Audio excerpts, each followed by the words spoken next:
In the Philippines, chismis is history.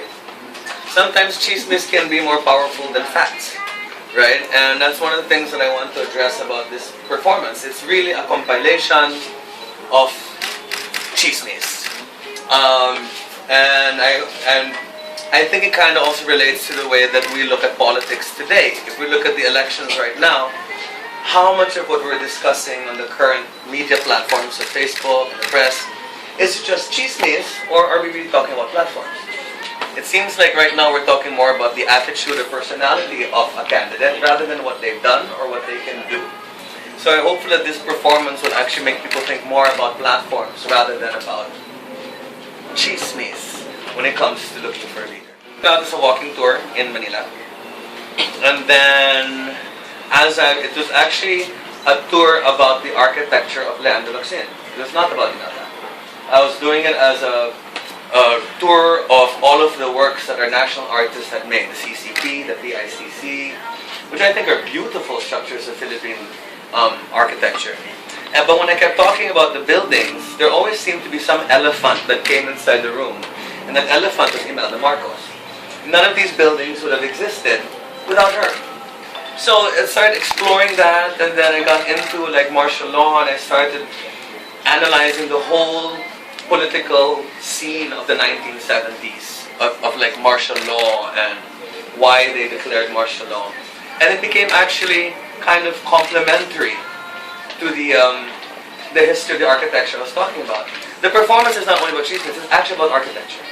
Because we can see all of the buildings that Imelda commissioned on the CCP complex as a metaphor to her rise and fall.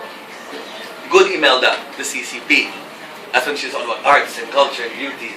And then she builds a folk arts theater, bringing arts to the people. There's masa and then there's high culture. And then because of that, now she builds the PICC, where the Philippines is now on the world stage for the IMF World Bank meeting. And then things get weird with the Coconut Palace. What's happening there? This crazy confection of coconuts and hand-laminated things. And then the film center, the symbol of her ultimate downfall. So we're going to look at architecture as a metaphor as well to Philippine history. It's a 15-year-old show. So I've been doing that. I'm blessed enough to actually do the same show day after day after day, year after year after year. So the research actually has come from interacting with my audience, meeting the Marcoses themselves. Actually met Imelda. She's like as I said, an elephant in the room. Research the basic, textbooks that you can get at the CCP. But most of it really is from hearsay, talking to people who remember the generation of living in the Marcos era, and especially batch 85.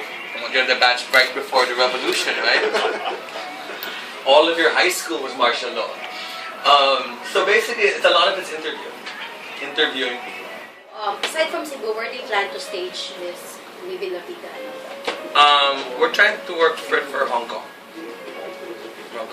But in the last year, it's been in Copenhagen and Toronto for the third time.